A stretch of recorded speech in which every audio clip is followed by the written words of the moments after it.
નમસ્કાર દર્શક મિત્રો, ગુજરાતમાં આપનું સ્વાગત છે। ગુજરાતની ગ્રામ પંચાયતોમાં લાંબા સમયથી ચૂંટાયેલા પ્રતિનિધિઓના બદલે વહીવટદારોનું શાસન ચાલી રહ્યું છે, પરંતુ હવે આ સ્થિતિનો અંત આવવાનો છે, કારણ કે રાજ્યમાં ગ્રામ પંચાયતોની ચૂંટણીને લઈને મહત્વના સમાચાર સામે આવ્યા છે।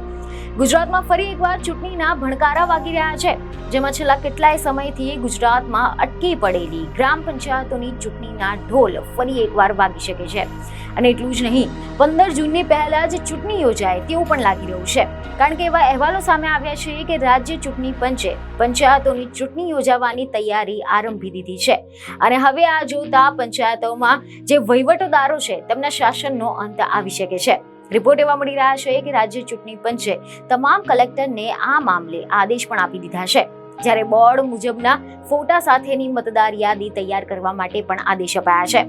15 જૂન એટલે કે સરકારી ચોપડે ચોમાસાની શરૂઆત થાય તેની પહેલા ગુજરાતમાં અટકી પડેલી લગભગ 8,400 જેટલી ગ્રામ પંચાયતોની ચૂંટણી યોજાઈ શકે છે।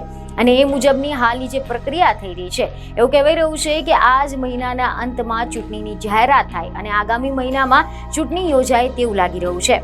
જો કે આ પંચાયતોની ચૂંટણીમાં ઈવીએમનો ઉપયોગ નહીં કરવામાં આવે, બેલેટ પેપરની મદદથી આ ચૂંટણી યોજાશે। ખબરો એવી મળી રહી છે કે રાજ્ય ચૂંટણી પંચે કલેક્ટરોને પત્ર લખીને પંચાયતોની ચૂંટણી માટે સજ્જ રહેવાના આદેશ આપ્યા છે। આ ઉપરાંત જરૂરિયાત મુજબ મતદાન મથકથી માંડીને સ્ટ્રોંગ રૂમ નક્કી કરવાની પણ જરૂરી સૂચના આપી છે।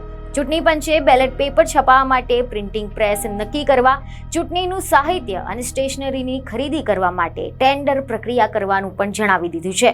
કલેક્ટરને પોલીસ ઉપરાંત ચૂંટણી સ્ટાફ માટેનો ડેટાબેઝ તૈયાર કરવા અને ચૂંટણી અધિકારી, મદદનીશ ચૂંટણી અધિકારી, કાઉન્ટિંગ સ્ટાફને તાલીમ આપવાનું પણ આયોજન કરાયું છે। તો બીજી તરફ આ ગ્રામ પંચાયતની ચૂંટણી હોય, સરપંચ બનવા માટે દાવેદારોએ પણ કમર કસી લીધી છે।